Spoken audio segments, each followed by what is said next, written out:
So the first thing that you're gonna wanna do is you're gonna wanna take your head pin and you wanna string on your amethyst teardrop beads. Then you're gonna string on the daisy spacers.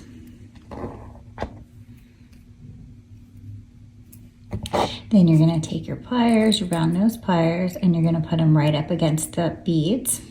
And you're gonna bend the wire away from you, creating a 90-degree angle. Then you're gonna put the pliers at the top of that angle. And you're gonna bend it around, making a loop.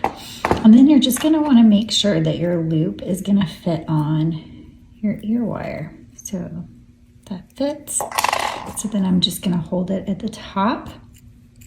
I'm gonna wire wrap that around. And then I'm gonna take my pliers and clip off the excess. I'm just gonna string that onto the hoop. And there you have it, super simple pair of amethyst teardrop earrings. Thanks so much for watching. All the supplies can be found at cherrytreebeads.com.